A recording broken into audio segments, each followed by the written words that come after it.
Hey there, y'all, and welcome to today's Daily Down and Dirty. My name is Fairlight. Welcome to Airy Fairy Tarot.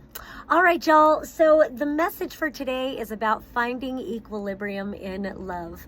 And there are a lot of cards, and there's a lot going on, and I'm going to do my best to get through it all. So we start out, the overarching energy is the Lovers, and as I picked that up, I saw that the Emperor is underneath that, but then the Tower is underneath that, and that could take this in a whole different direction, so I'm not going to follow that. But the Lovers, we'll stay with that. We'll see if that Emperor comes out to speak again. So it is about the Lovers. I also want to give just a pre glimpse into one of the cards. We've also got the Two of Cups, and so that's why it is about finding equilibrium in love. But I also want to say this is about love for yourself just as much as love for another. And that's where the equilibrium comes from. So we will just kind of go along the way they fell out. Actually, I'm going to go up here because that's how it really came. They fell all over the floor. And so first we have the Eight of Wands reversed with the Ace of Cups in the middle upright, and then the what they call energy, but this is the Strength card reversed. And so really what I kind of get from this is, well, you know how I love that saying, discipline is choosing what you want most over what you want now. These cards here make me feel like not being disciplined and choosing to find gratification now instead of disciplining yourself to wait for what truly will be fulfilling for you. And there's something about this Eight of Wands energy, and there's a couple different ways actually. While I'm looking at it, I could read it.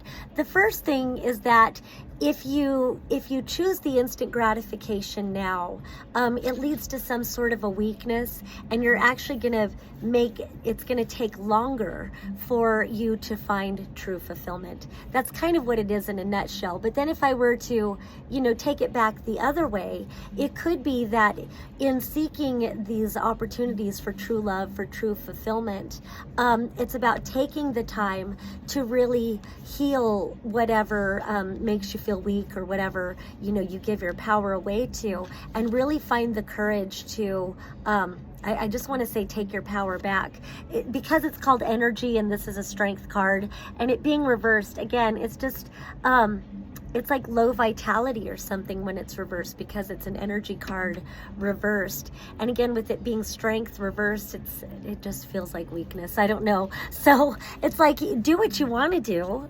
You can gratify yourself now with short-lived love experiences, and there's nothing wrong with that. Just know that if you want true fulfillment, you might want to take more time to do that. So then we come over here, we've got the Two of Pentacles upright with the Seven of Wands reversed. I love this particular card. This is the William Blake deck.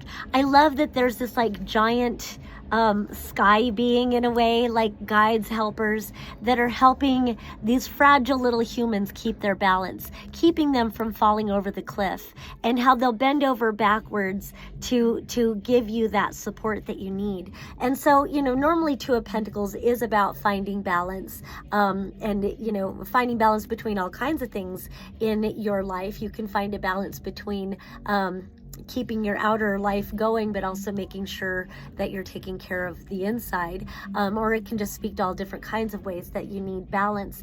And with the Seven of Wands reversed, it kind of feels like saying to let your guard down a little bit. So in some ways, if you work with spirit guides or something like that, then you've probably been told that they're here to help you, but they can't interfere with your free will. So you have to ask. And sometimes, we don't stop and ask. A lot of people are really into prayer, and they'll attest to the power of prayer. And I believe that. I don't so much look at it as praying, just because I like to liberate myself from certain paradigms of thought and indoctrination, but still it's the same kind of energy where you tune yourself into that divine love and that divine help, and you acknowledge that you're not alone, and that there is help available to you, and then opening yourself to receive, asking for that help, and allowing it to show up. So really it does kind of feel like if you feel isolated or you feel like there's no one there to help you, there actually is. You just need to ask.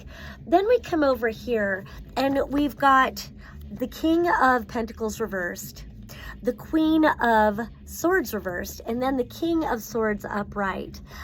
It's interesting, we've got this couple here, but she's reversed, and then both of these here are reversed. So I'm wondering, with this feminine in the middle, I kind of want to focus on these two reversals here. So it feels like maybe, and it, of course it doesn't matter which gender you are or which one you identify as, but it kind of feels like because these two kings are surrounding the queen, that maybe they're speaking to you in your feminine energy, where although it doesn't have to be, actually it could speak to the masculine. Either way, we'll take it both ways. So with the King of Pentacles reversed, it's like he was not invested in the relationship, and maybe it was a superficial kind of a thing. Maybe whatever this was about for him, it could have been about status or something. Maybe he thought she was really pretty, and she would be like a trophy, adornment or something like that. Or maybe he was just so superficial, well, exactly that, like not seeing her in a greater depth or something like that.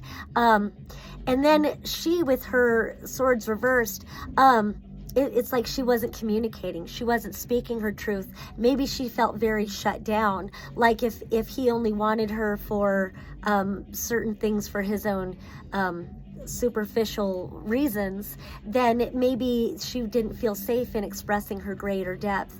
And the star in the sky, there was this greater light within her, this greater revelation, this greater truth that she so wanted to share, but he was too surface level to receive it, and so she just felt very shut down.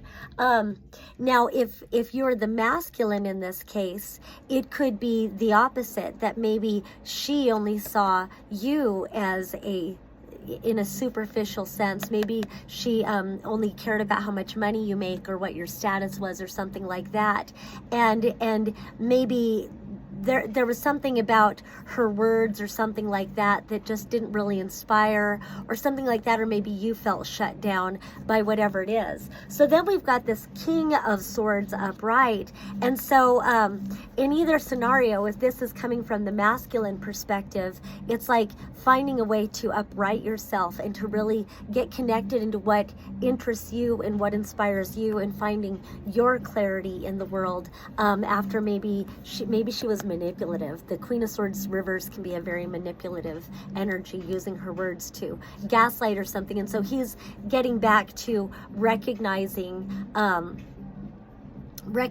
what it is that is tangible for him to think about, or whatever it is. And if it's coming from the feminine perspective, it feels like moving away from this superficial energy, and I kind of want to turn her upright in the light of this King of Swords, where maybe it means a king is showing up in your world for you to really reveal your truth and to connect to that. And it feels like with this energy upright, even though he's so into what he's doing, maybe that there's such an acceptance of each other that they can give each other the freedom to do their own thing. And so now she's up looking at the stars while he's measuring the earth. So that's kind of fun. And then so it does feel like a progression about, you don't have anything to prove. Whichever perspective you're coming from, you don't have anything to prove. And it's like the more interested you are in who you are and what you're about, and then having that freedom and being so authentic to yourself, that when you do find a partner to line up with, it's still more of that. You still feel at ease about who you are because you just automatically accept yourself, and you don't feel like there's anything you need to prove to each other. And then we end with the Nine of Pentacles and the Two of Cups. And we started with the Lovers, then we've got the Two of Cups. So this is could be a divine partnership coming in for you, where this is soulmate energy. This is a truly reciprocal, emotional, even psychological, and hopefully physical, fulfilling experience with each other, while you remain sovereign in what you're about. And so that's that equilibrium that you find in love. So once again, my name is Fairlight. Thank you for watching, and peace and love until next time.